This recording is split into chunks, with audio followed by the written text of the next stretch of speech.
Quando, ao meu interesse e à ausência de condenação, acrescentou-se um relaxamento da estrita disciplina doméstica, ocorreu repentinamente uma transformação de ansiedade no desejo sobre ela oculto, de uma reação formativa no instinto rejeitado e de uma precaução na ameaça de morte subjacente. A ansiedade quanto à perda de amor, que devia ter se oposto em explosões violentas a uma tal situação, mal se manifestou de alguma maneira.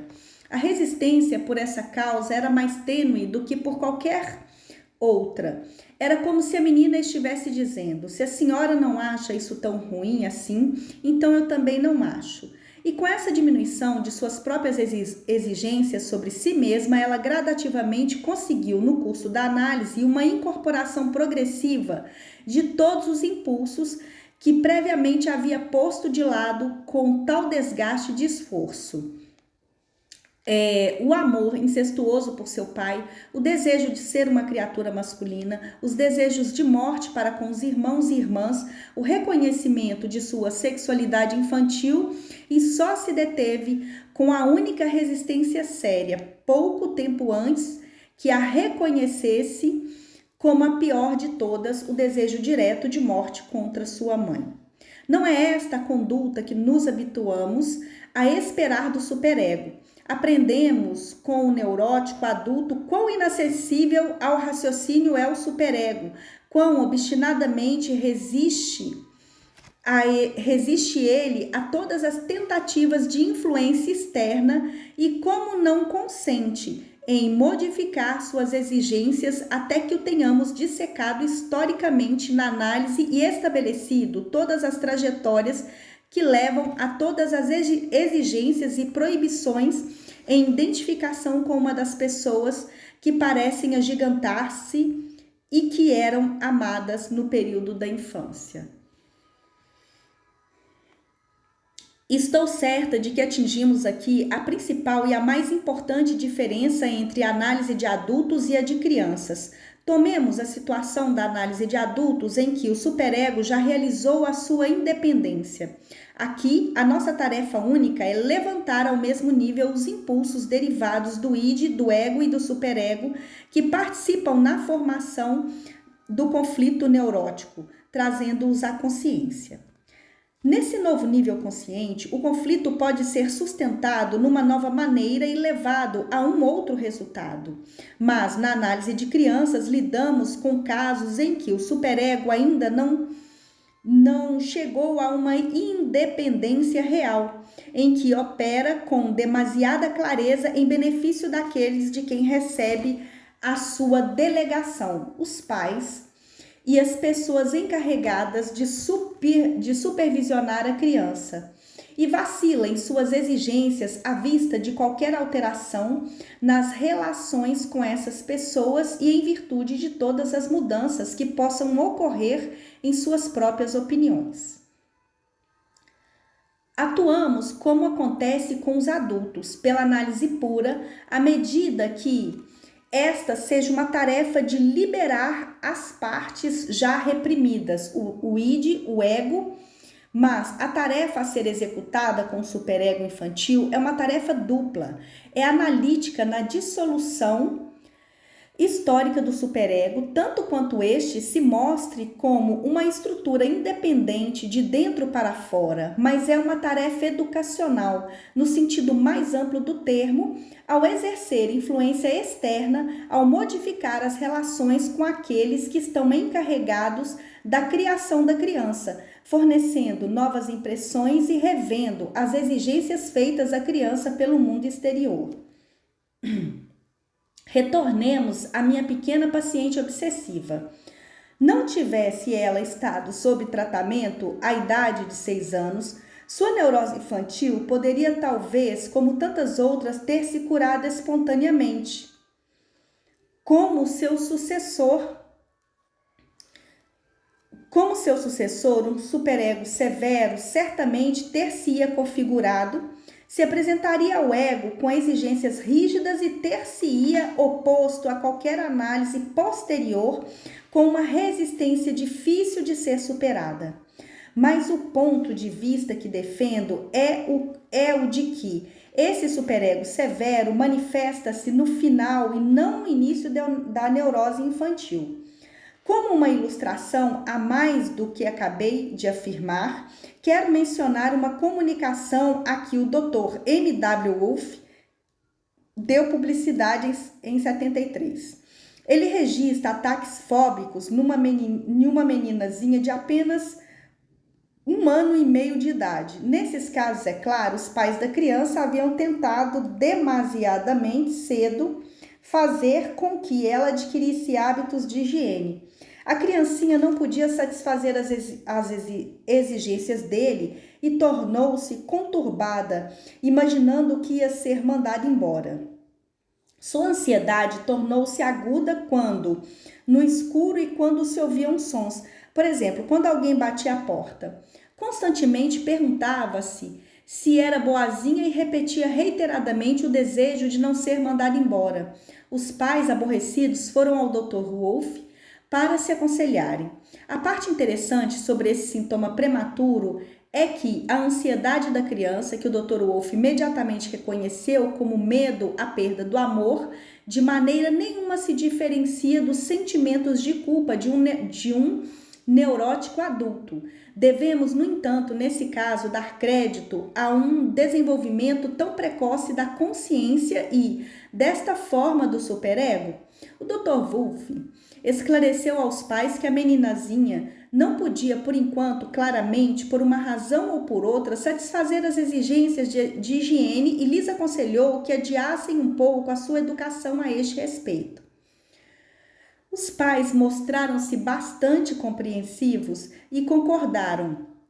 Explicaram à criança que ainda a amavam mesmo quando ela se molhava pela urina e tentavam toda vez que isso acontecia acalmar os seus receios com sinais renovados de carinho. O resultado, como aparece descrito pelo Dr. Wolff, foi surpreendente. Após uns poucos dias, a criança acalmou-se e se mostrou livre da ansiedade. Esse tipo de terapia só é naturalmente possível muito raramente e com crianças muito pequenas. Não pretendo sugerir que é a única terapia viável, mas o Dr. Wolff aqui nos forneceu uma prova de cura que permite formular uma conclusão positiva quanto ao jogo de forças que se encontram na raiz da ansiedade.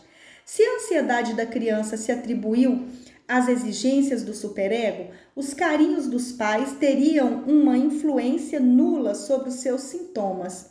Se, no entanto, a causa da ansiedade era o medo real de aborrecimento dos pais, que na ansiedade era o medo real de que, na verdade, existe concretamente no mundo exterior e não uma imagem interna sua. Então é fácil entender que o sintoma pudesse ser removido.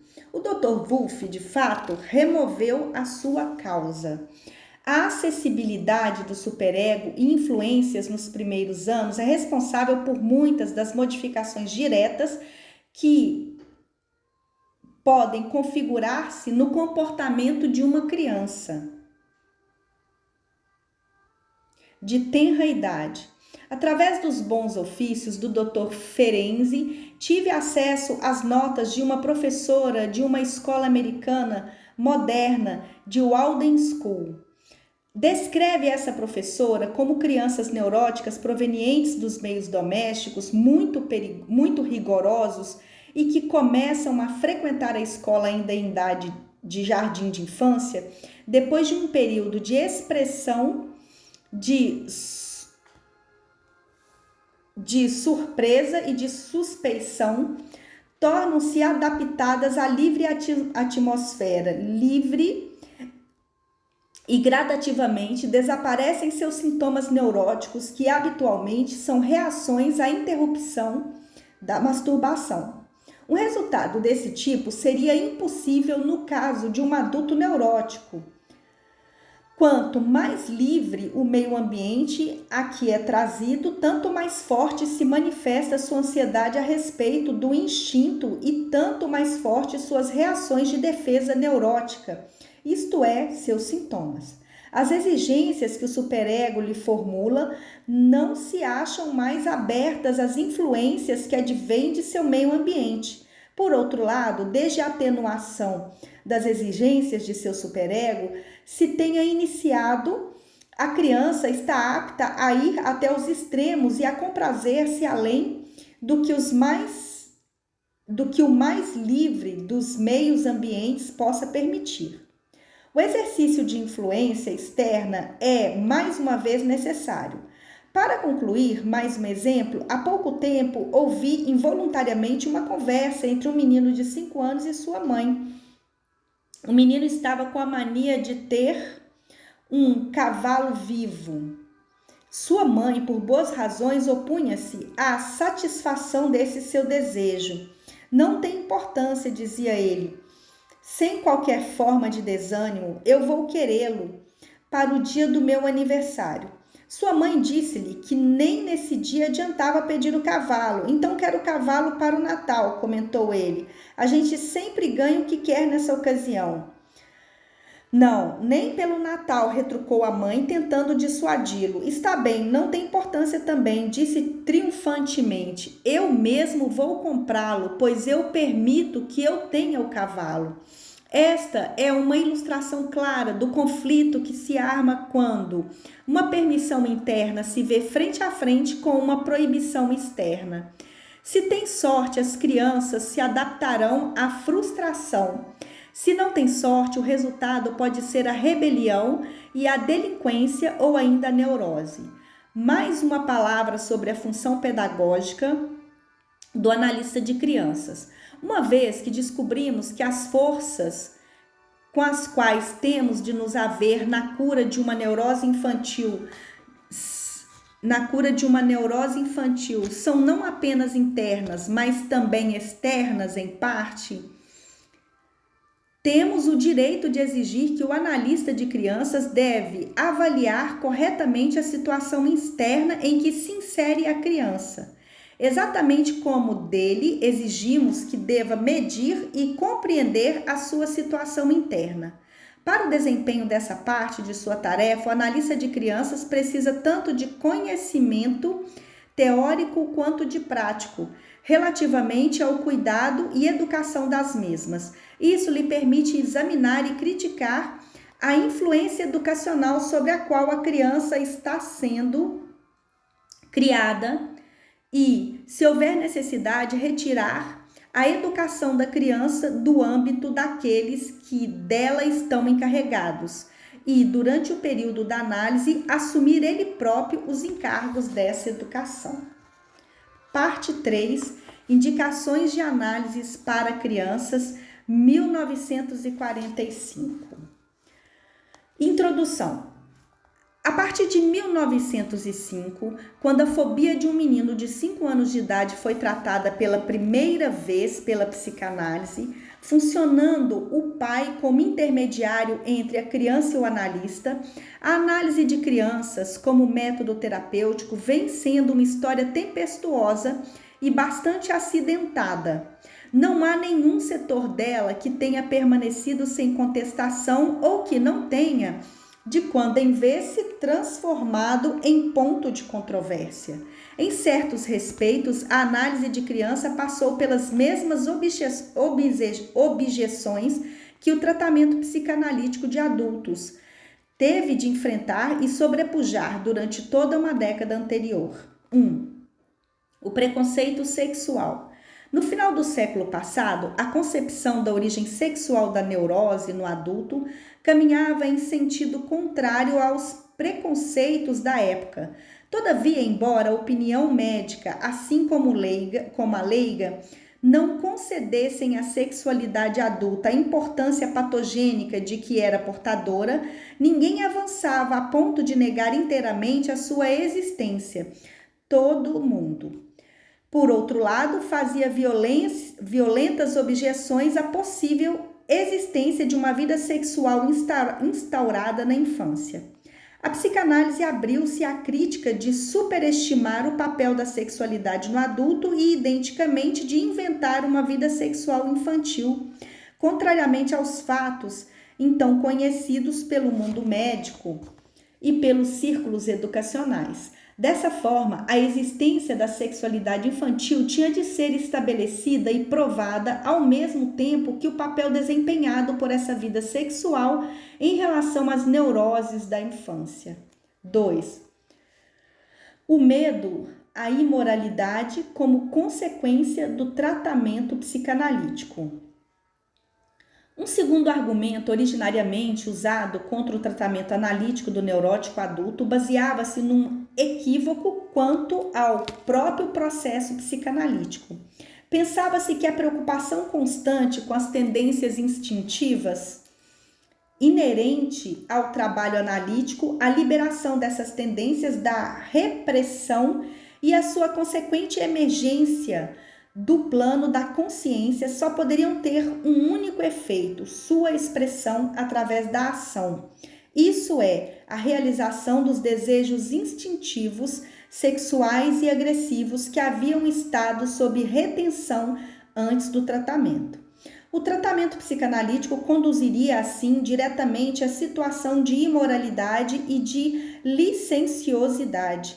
Foram precisas muita paciência e exaustivas demonstrações para convencer o público de que as coisas não se passavam desta maneira, que ao contrário, longe de se tornarem mais potentes, as tendências inconscientes seriam destituídas de seu poder quando lhes era facultada uma saída para o pensamento consciente.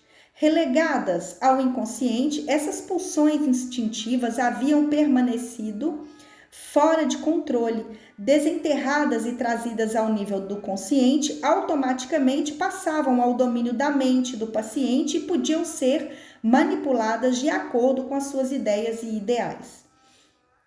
As mesmas objeções que haviam sido refutadas com sucesso em relação aos pacientes adultos se levantaram novamente em toda a sua força quando começou a surgir a análise de crianças. As argumentações dessa vez residiam em que a mentalidade infantil não podia ser investida da mesma capacidade de controle no lidar com suas tendências instintivas despertadas que o paciente adulto.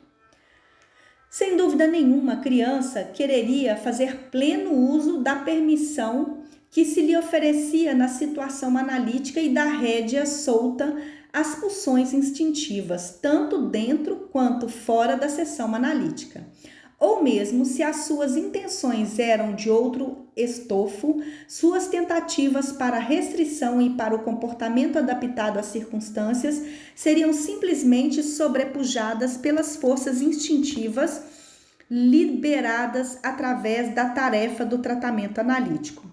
Receios dessa espécie eram formulados não apenas por médicos, professores e pais, mas deles compartilhavam até certo ponto alguns analistas que pensavam que a análise de crianças necessitasse de uma orientação educacional como constante acompanhamento e como contrapartida.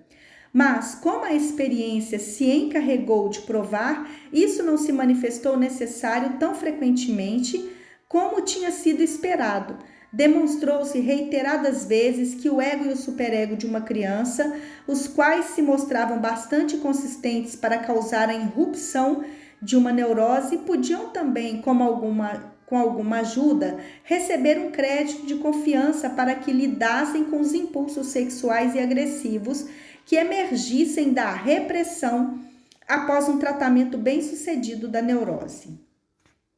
Receios dessa natureza são mais justificados quando o objeto de uma análise infantil não for um caráter neurótico, mas sim um caráter antissocial, delinquente ou deficiente por qualquer outra forma. 3. Controvérsia sobre a técnica da análise de crianças. Tornou-se óbvio imediatamente que a técnica analítica clássica não se aplicava às crianças, pelo menos até o período anterior à puberdade, ou, na melhor das hipóteses, até a puberdade. A associação livre, pedra fundamental da técnica analítica tinha de ser posta de lado como método. Crianças de tenra idade não têm disposição nem capacidade para observar os seus requisitos. Isto tem as suas consequências em relação a outra estrada real que leva ao inconsciente, a saber, a interpretação dos sonhos. As crianças relatam livremente os seus sonhos, mas sem o uso da associação livre, a interpretação do conteúdo manifesto do sonho é menos frutífera e convincente. O analista de criança tem frequentemente de fornecer os elos entre o conteúdo manifesto do sonho e os pensamentos latentes do sonho, de acordo com o seu próprio conhecimento íntimo da situação interna da criança contemporânea à ocorrência do sonho. É, ademais, impossível estabelecer o mesmo quadro externo para uma sessão analítica. As crianças não podem ser colocadas no sofá analítico com o objetivo de uma concentração não tensa, sem que isso tenha o efeito de silenciá-las completamente. A conversa e a ação não podem dissociar-se no caso das crianças, nem poderá a família do paciente ficar totalmente excluída do trabalho analítico. A compreensão da seriedade da neurose, a decisão de iniciar e de continuar o tratamento, a persistência diante da resistência ou de pioras ocasionais da moléstia, são ocorrências que se colocam além da compreensão da criança e têm de ser enfrentada pelos pais. Na análise de crianças, o bom senso dos pais desempenha o papel que a parte saudável da personalidade consciente desempenha durante a análise do adulto, a fim de salvaguardar e de manter a continuidade do tratamento. Para estabelecer técnicas que fossem adaptáveis a diversas necessidades das crianças,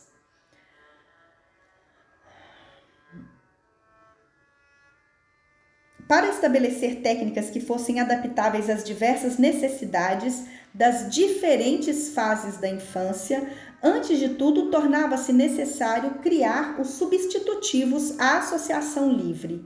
A primeira divergência de opinião entre os analistas de crianças se registrou nesse terreno. Certos analistas de crianças,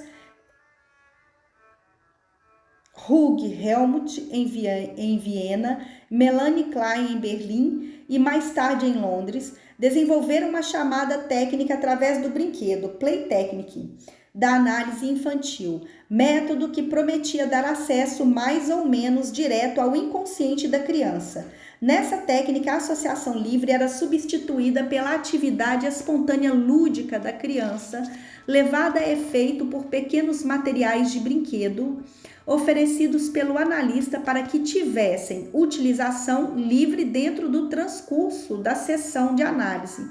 As ações individuais da criança em conexão com esse material eram consideradas como equivalentes dos pensamentos individuais ou das imagens numa cadeia de associação livre. Desta maneira, a produção de material para interpretação tornou-se, em grande medida, independente da vontade ou da capacidade de a criança se expressar através da palavra. Outros analistas de criança, tanto no continente europeu quanto nos Estados Unidos, mostravam-se relutantes em empregar essa técnica do brinquedo com a mesma amplitude. Este método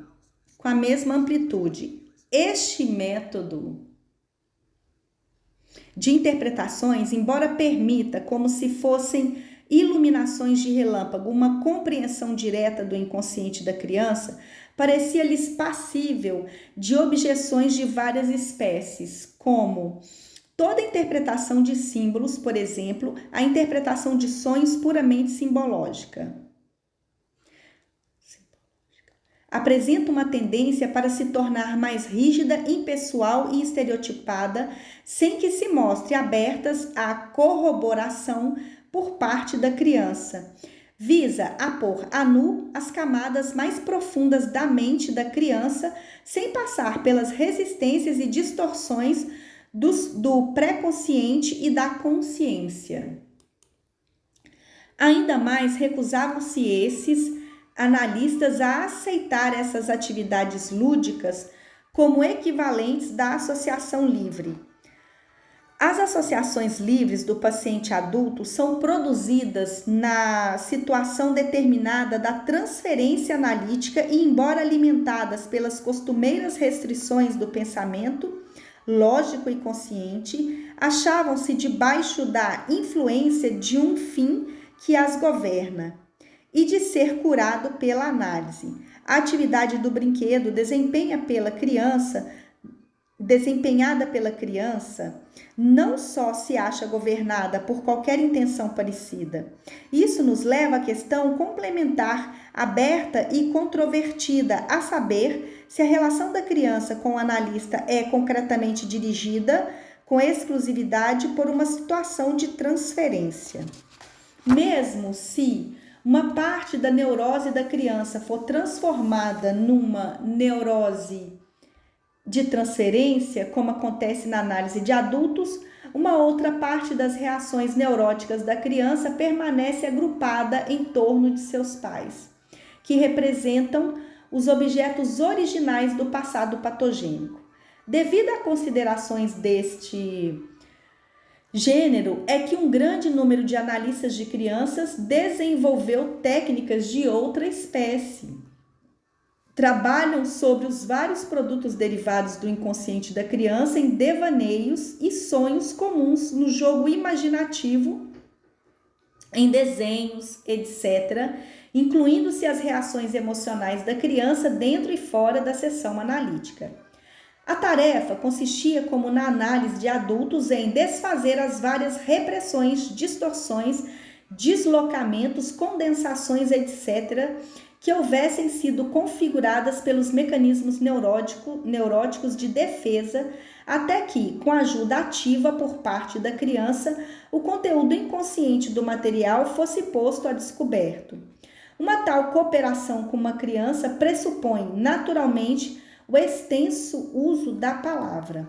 Relatos detalhados de 2 diferentes tipos de análise de crianças se registram no livro de Melanie Klein, The Psychology Analysis of the Children, e no meu livro Introduction, The Technique of the Analysis of the Children.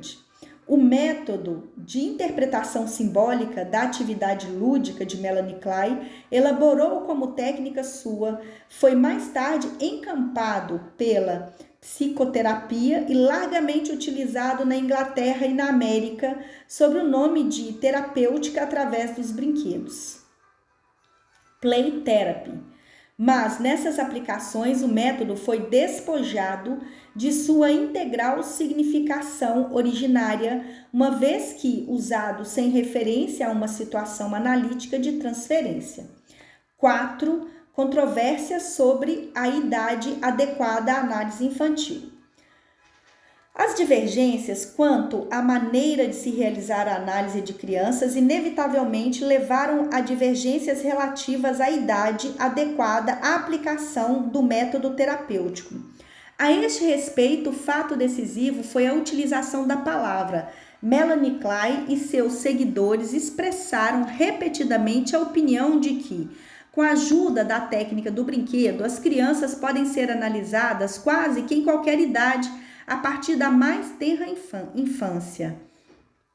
Quando a faculdade de palavra na criança assume importância capital para o tratamento, é praticamente impossível aconselhar a análise antes dos 2 anos de idade. A maioria dos casos tratados por essas técnicas mais desenvolvidas era consideravelmente mais velha do que aquele limite. Muitos deles foram analisados no auge do complexo de Édipo, com 4 ou 5 anos, ou no período de latência. 5. Controvérsias relativas ao âmbito de aplicação da análise de crianças.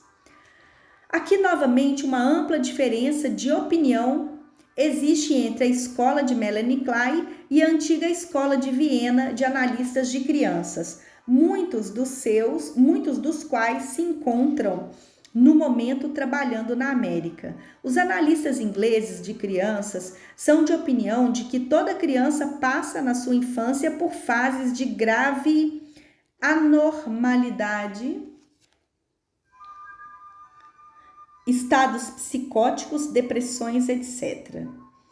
E que o desenvolvimento normal nos estágios posteriores pode ser protegido pela análise infantil prematura, analisando-se os resíduos psicológicos do estágio mais recuado, toda vez que as circunstâncias externas o permitam. A antiga escola de Viena, por outro lado, é de opinião que a aplicação da análise de criança deve, sem dúvida, ficar restrita aos casos mais severos de neurose infantil que qualquer criança ultrapassa normalmente de uma maneira ou de outra antes de entrar no seu período de latência. Com as outras crianças, a aplicação dos conhecimentos analíticos à sua educação pode revelar-se satisfatória para guiá-las através dos passos intrincados do seu desenvolvimento instintivo e emocional.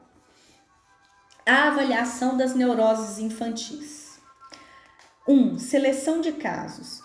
Os que não compartilham a opinião de que a análise deve ser universalmente aplicada a todas as crianças encontram-se às voltas com a tarefa de selecionar os seus casos, ou seja, de avaliar a gravidade das várias manifestações da neurose infantil.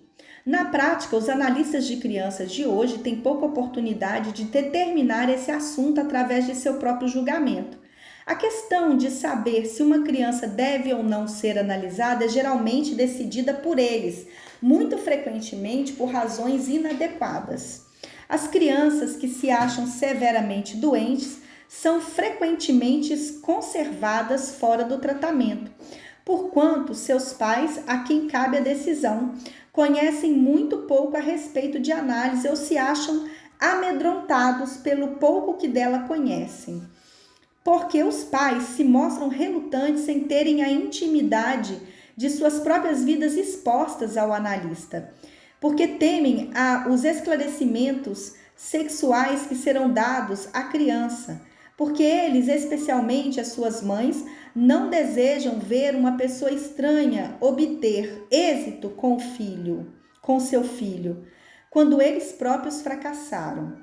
Algumas vezes, as razões evidenciadas são bastante superficiais. As horas das sessões interfeririam com as horas da escola, as horas de sessões anulariam um tempo que de outra maneira seria empregado em exercício esportivo e no aprendizado de algum artesanato ou de outra habilidade qualquer de que a criança deixou de beneficiar-se devido a seus distúrbios neuróticos. O fator mais decisivo é, com frequência, o fator geográfico. Acompanhar uma criança nas suas idas e vindas à sessão analítica é uma tarefa pesada para a mãe. Nos casos em que as distâncias longas agravam o problema, esse fato se revela frequentemente como impeditivo. Por outro lado, um certo número de crianças é mandado à análise não porque sofram de uma forma excessiva de neurose infantil, mas porque seus pais, eles próprios, pacientes analíticos ou analistas militantes, estão mais aptos do que os outros para registrar e avaliar os sinais de comportamento neurótico onde quer que apareçam. Decidem eles prontamente pelo tratamento analítico numa idade tenra a fim de evitar para os seus filhos as formas mais graves de sofrimentos neuróticos que conhecem muito bem pela própria experiência.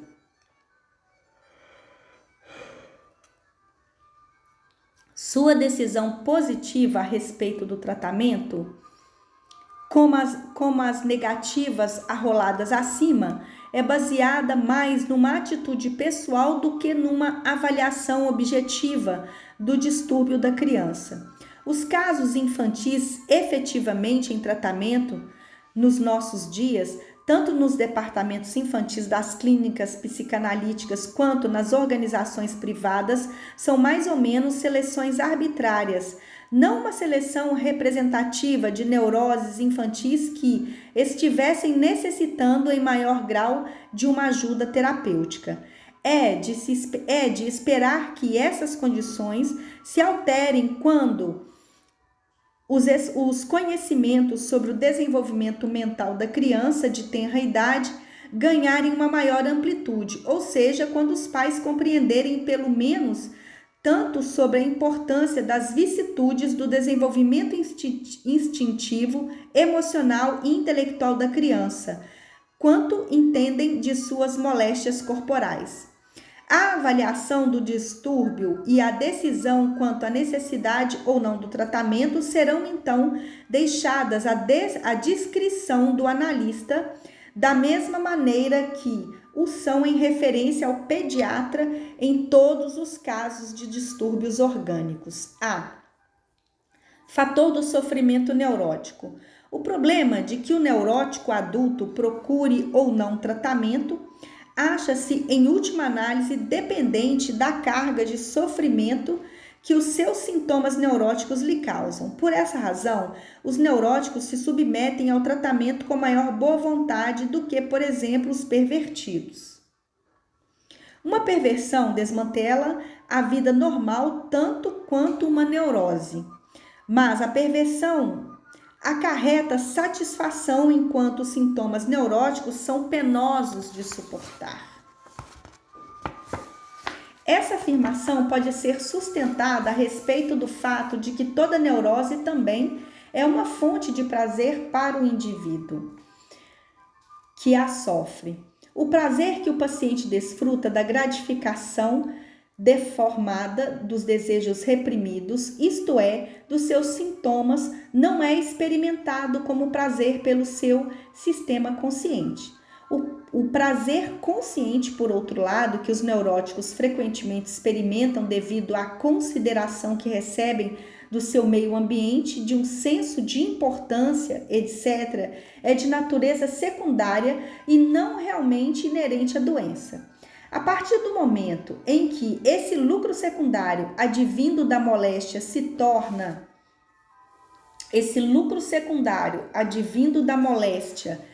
torna maior do que o sofrimento neurótico em si mesmo, o paciente estará inabilitado para o tratamento ou, na maioria dos casos, se recusará abertamente a ser tratado. A existência do sofrimento neurótico é, se não indispensável, pelo menos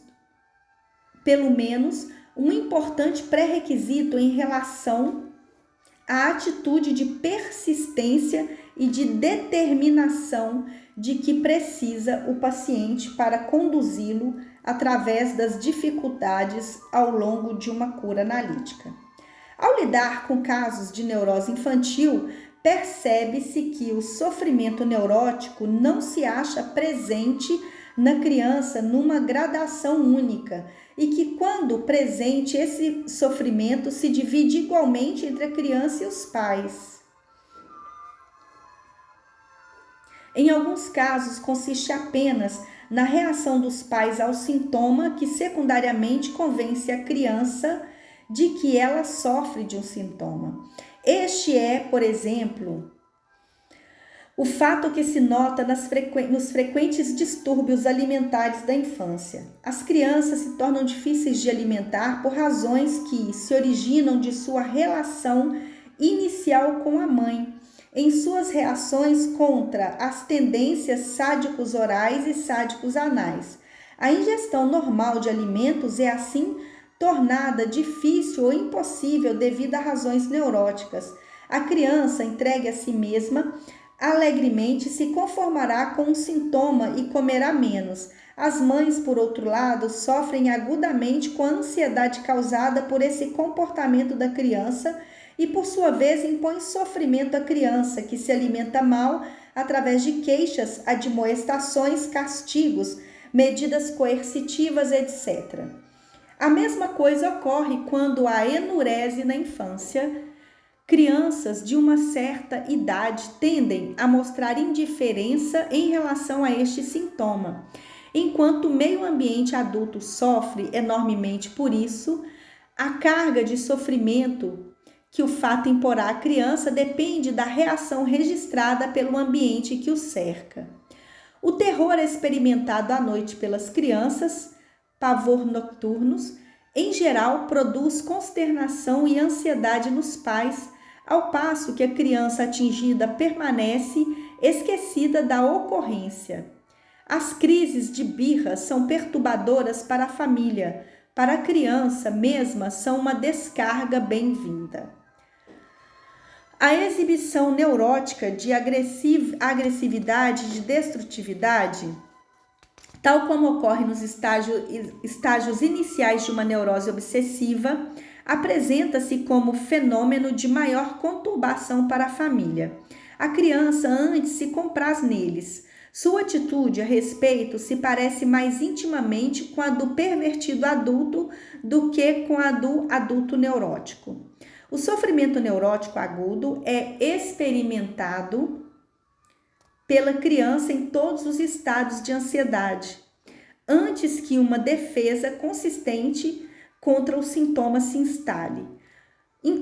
Quando a ansiedade é desviada, tanto por mecanismos fóbicos quanto por obsessivos, a dose de sofrimento da criança dependerá novamente do comportamento do seu ambiente.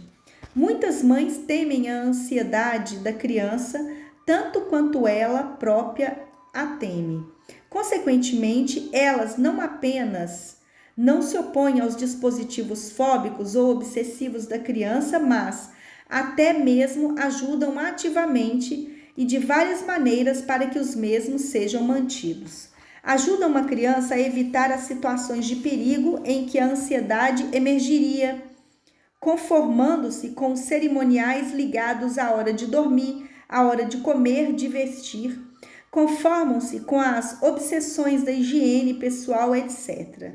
Seu propósito é poupar a criança do sofrimento inerente à ansiedade e, simultaneamente, evitar as violentas explosões que se seguem toda vez que um ato obsessivo ou uma precaução fóbica é contrariada ou evitada.